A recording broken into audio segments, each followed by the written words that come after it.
Alors, est-ce que tu peux m'expliquer ton nouveau jeu, s'il te plaît? Alors Logos, c'est un jeu dans lequel vous incarnez un dissident.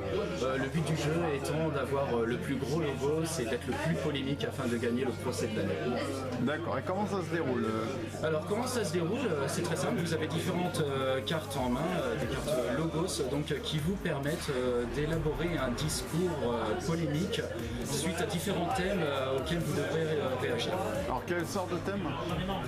Quelle sorte de thème? Bon, vous imaginez bien des thèmes dissidents, des thèmes un le peu sionisme. voilà, un peu borderline, la théorie des genres, l'immigration, voilà, tous ces thèmes. Et donc, quel est le but du jeu? Alors le but du jeu, c'est d'être le plus dissident, le plus polémiste et, voilà, et gagner le procès de l'année. Voilà, c'est celui qui est le plus polémique. D'accord, et comment c'est un jeu qui se déroule avec des cartes, comment ça se passe? Alors c'est des cartes, c'est dommage, j'ai pas de matériel sur moi parce que là environ il y a une trentaine de personnes derrière le caméraman qui sont actuellement en train de jouer sur deux tables différentes à Logos. Donc c'est avec des cartes qui reprennent en fait des morceaux de citations de différentes personnalités de la dissidence. Vous avez là par exemple la carte Il faut le savoir, la carte Les dossiers vont sortir, hein, j'ai pas besoin de mentionner qui a dit ça, hein, tout le monde reconnaîtra les citations.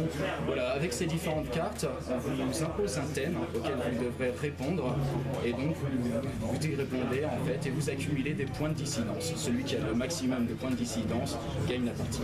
D'accord, en fait si on a bien compris, tu as en fait fait un jeu avec la caractéristique de la dissidence.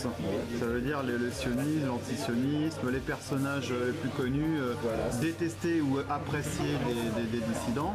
Et tu en as fait un jeu caricatural pour pouvoir en faire un jeu de société drôle et d'accord, pour passer un bon moment. C'est ça.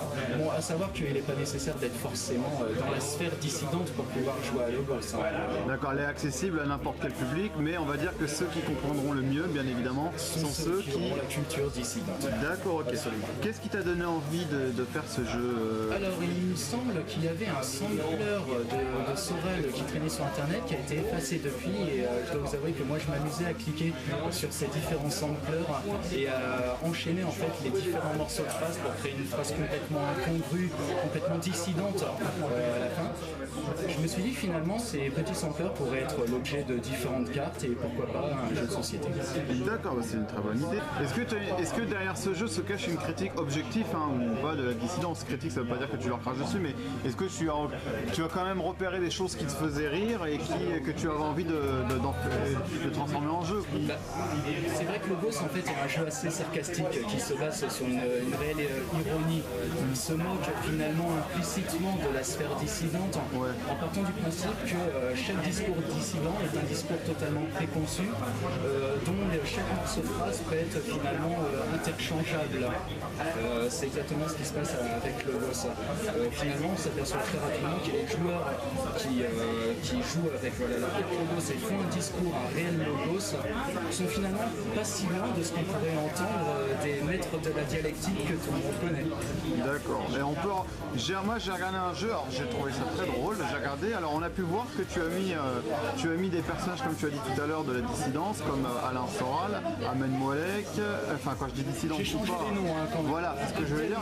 Tu as caricaturé les mots, par exemple Alain Soral, je crois que c'est Alan Sorul, Ahmed Moalek c'est Abdel Mouralek. Voilà, Éric Zemmour il devient Patrick Zemmour, voilà.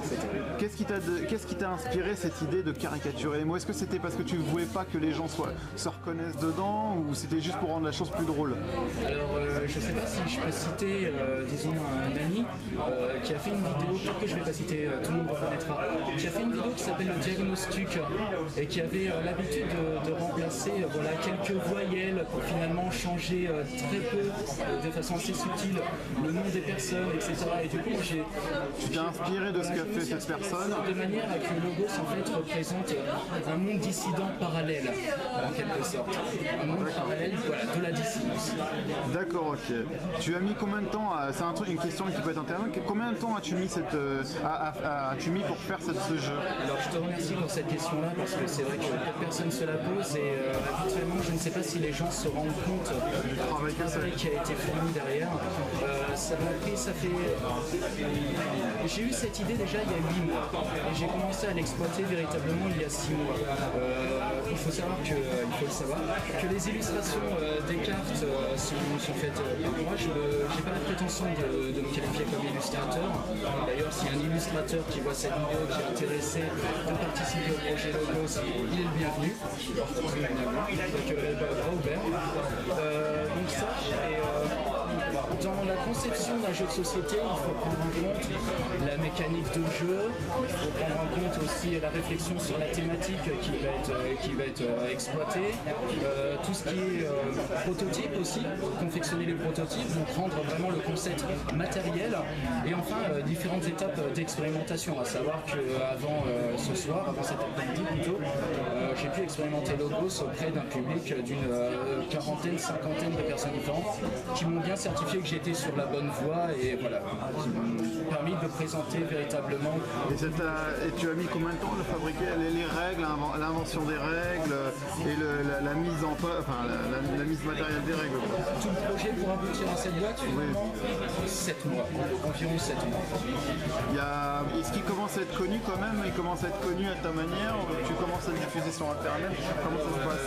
C'est vrai que moi je suis pas très connu sur internet, je ne suis pas administrateur de page avec une grande influence et que je compte justement beaucoup sur le bouche à oreille. À savoir que moi j'aimerais bien faire de la notoriété. Voilà, c'est ça.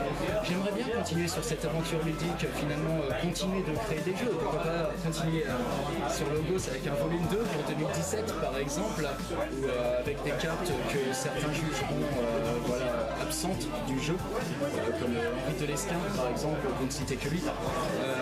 Donc moi j'aimerais continuer dans ça, effectivement je compte beaucoup sur le bouche à oreille, je compte beaucoup sur le partage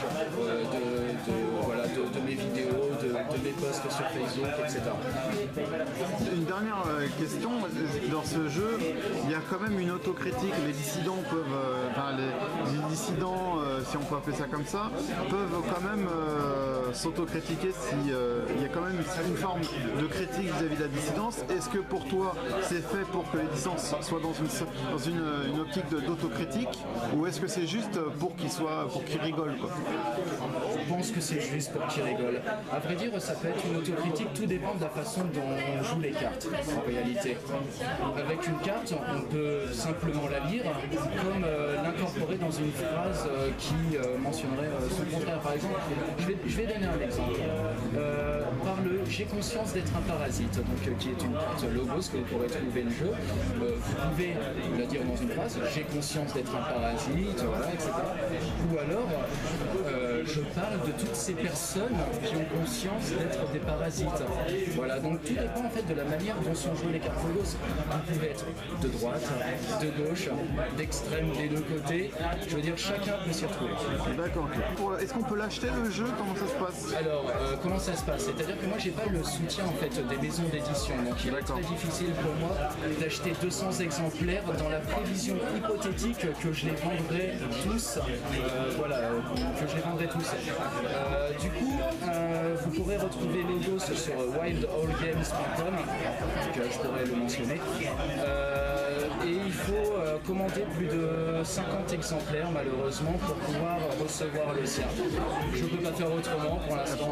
C'était pour le moment, bien évidemment, ça va forcément évoluer. Oui, je pense. Et plus j'aurai d'audimat, plus j'aurai d'acheteurs, plus les prix baisseront, plus les contraintes s'amenuiseront. Enfin voilà, c'est parce que c'est véritablement le début de mon aventure ludique, donc c'est normal qu'il y ait quelques petites contraintes aussi de. Et sur quelle adresse? Tu as un site dessus, une page Facebook, un Twitter? Donc wildallgames.com et aussi donc la page Facebook de Logos, le jeu de société. D'accord, tu as un site internet? Oui, tu viens de justement, j'ai ouvert pour les petits jeux que je suis en train de créer au fur et à mesure. D'accord, ok. Tu as quelque chose à ajouter? Non, écoute, moi je suis très content déjà d'aujourd'hui, c'est un franc succès. J'étais pas venu là pour faire des ventes, de toute façon, j'étais venu là pour regrouper les gens pour les accueillir dans une jovialité, voilà, dans un esprit purement décontracté, décomplexé. C'est ce qui s'est passé, donc moi je suis très content de ce qui se passe. D'accord, bah merci beaucoup. Bah, merci à toi.